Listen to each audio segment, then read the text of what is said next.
This is Rock Galactic. It's a humble horde shooter with fun gameplay, a timeless polygonal style, and lots of rocks and stones. And honestly, this game has aged like wine. My name is Red Monster Thing, but you can call me Red. And now let's get into why Rock Galactic is slowly becoming a timeless classic. Chances are, if you clicked on this video, you've probably heard of Rock Galactic before. Whether it was a funny gameplay video, a loadout guide, or maybe you saw a meme with the phrase rock and stone. Rock and stone! Whatever the reason, Rock Galactic has made an impact in the game industry. Even if that impact is small, all things considered, a lot of gamers and fans of Rock Galactic, myself included, all know that this game has been a pleasant experience with rewarding gameplay mechanics and classic shooter elements, while also being a fun satire of the minimum wage employee experience. As much praise as it gets, it still doesn't get enough. But before I break down the fundamentals of Rock Galactic, I wanted to talk about its history first.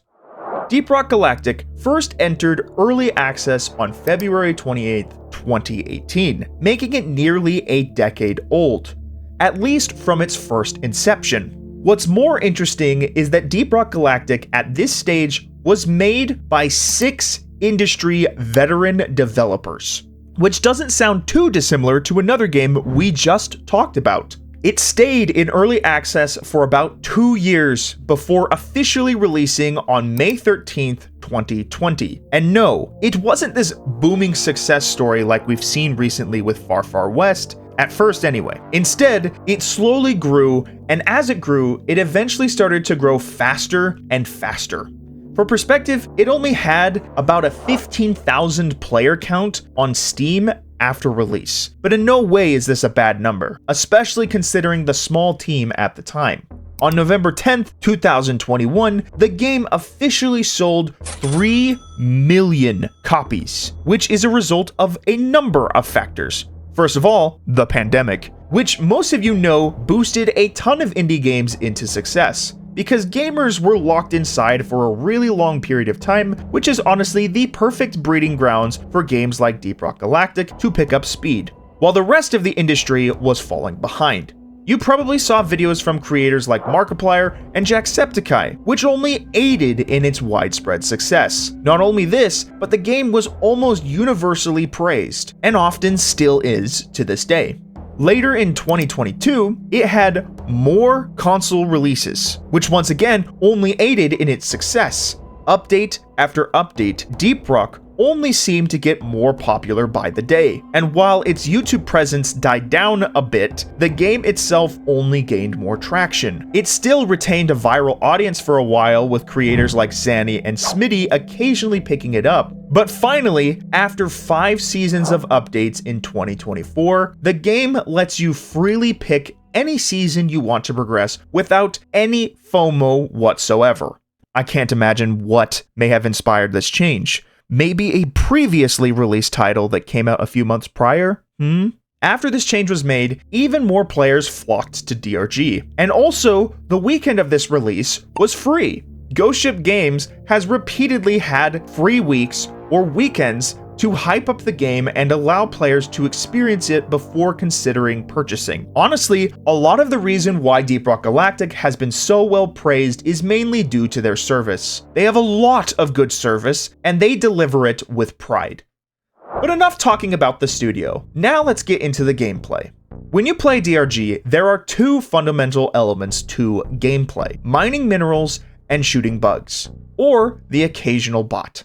You're mining because, obviously, you're a miner for Rock Galactic, and usually your paycheck is tied to your performance. Mining is the main reason why you're down in the caves in the first place. With the minerals you mine, you can complete missions that pay out rewards, or gather resources for personal reasons such as weapon progression and even beer. Mining is one of the main ways you progress in DRG, but I'll get into this subject later in the video.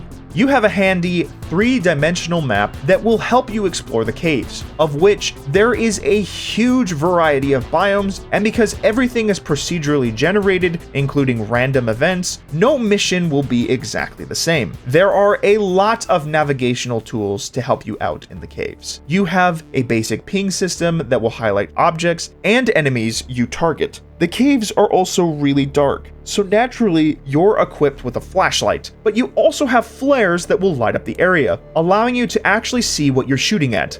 Honestly, Deep Rock is one of the most vibrant and colorful games I've played, but if you don't use your flares, it will feel like a horror game with how dark this game can actually get. There will be random modifiers you can see on the map, some of which favor the player and make the mission easier, and others make it way harder.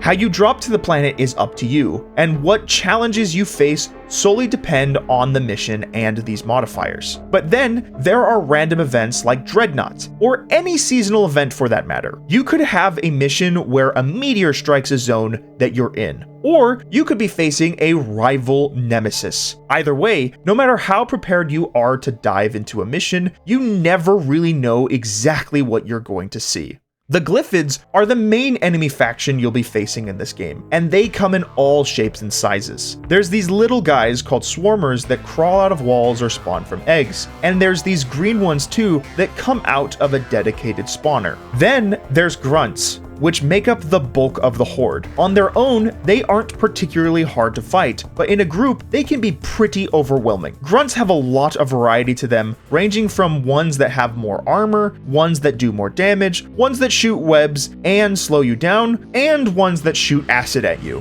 We even have ones that buff other grunts, and ones that explode. Then we have this really big guy who vomits acid in your general direction. We have bugs that fly, bugs that shoot, even bugs that roll around like Sonic the Hedgehog. We even have land sharks that swim in the ground, or bugs that just hide in the ground like a lion ant. The bugs that fly even shoot at you, and some will even grab you. But the important thing to know is that each bug has a dedicated weak spot. Some will be obvious like their head, and others will have a big glowing area that you know you should probably shoot at. Swarms of bugs will spawn at random, which means there will be downtime to mine. But on higher difficulties, the timing between these is a lot shorter. The longer you spend on a mission, the more bugs will spawn over time. The important thing to note, there are minerals you must mine in order to replenish your ammo. But this also means ammo is a limited resource every mission. You can't just call in a resupply whenever you want, you have to gather enough nitra before even thinking about it. So if you waste all of your ammo before then, and you're still fighting a horde, you're going to be in a lot of trouble. At the end of the day, the gameplay is pretty basic, and it will make you feel like you're playing a classic shooter, with some modern elements to spice things up. With the 4 different classes to choose from, you can drastically change the way your gameplay feels, or pick what playstyle feels right for you. Do you want to focus on the killing and slinging lead down range? Well, you can pick the Gunner. You're more of a heavy class, since you can block a lot of incoming damage with your shield utility, and use your zip lines to avoid the majority of the bugs. Or maybe you like mobility, and extra fast movement. With the Scout's grappling hook, you can make it feel like you're almost playing Doom Eternal. The Driller is your demolition specialist, and is equipped with a big flamethrower for even more chaos. And finally, the Engineer, my favorite class, who is an expert in technology, uses a wide range of sci-fi weaponry, and even sets up sentries to provide support fire for the team. Each class has a utility option that assists the team overall, like the Engineer has platforms that help with traversing rough terrain and reducing fall damage. The Scout has these big lights that create extra visibility, and the Driller has drills that carve straight through rock. It doesn't matter what class you choose to play, because no matter what, you're going to be an asset to the team. Hello, friends. Hello! Wow, that was perfectly timed. What? By the way, if you're enjoying this video, be sure to leave a like. And if you're on mobile, hype the video. If you want to see more of my content, make sure you subscribe. And once I hit 100k subscribers, I'll tell you what my favorite color is. Now, it's time we talk about progression. In DRG, there are many levels of progression. First, there are weapon upgrades. As you complete missions, you will gain levels on a character and choose specific upgrades that match your taste and playstyle. Here, you can also upgrade your armor and all of your equipment and utility options. You can also unlock new weapons through the assignment board, which is also tied to your character level. Doing an assignment means that you'll have to complete a series of missions in order to gain a reward. While you could drop anywhere you want, if you don't drop where these highlighted missions are, you won't progress the assignment. You can purchase cosmetics and beer with the resources you've gathered and credits you've earned. And once your character hits level 25, you can promote it in order to get more perk slots. But wait, that's not all. There is seasonal content, and just like in Helldivers 2, you can complete these seasons at your own pace with no FOMO involved. These seasons act sort of like your mid-game progression with cosmetic rewards and resources. That is, if you consider the first 25 levels of your character to be the early game.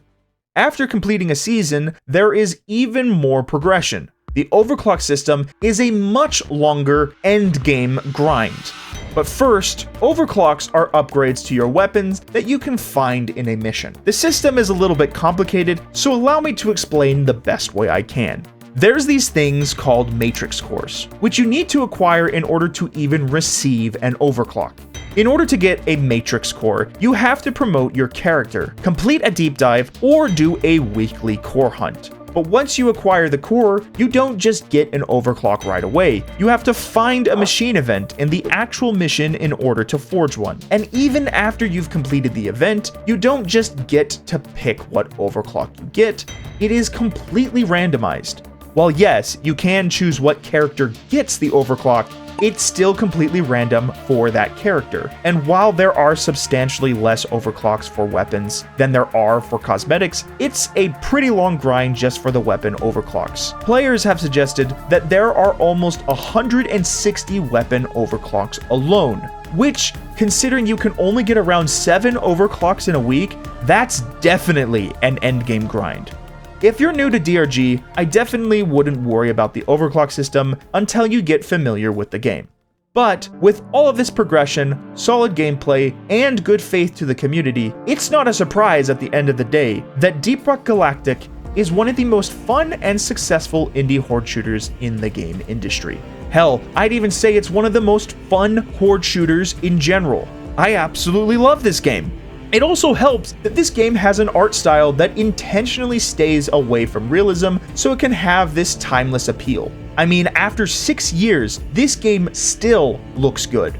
But also, the fact that devs keep updating the game. Knowing that the devs prioritize bug fixes and stability improvements before a major release is a huge breath of fresh air in the modern game industry. Also, I failed to mention this earlier, but Deep Rock has mod support, which is insanely nice.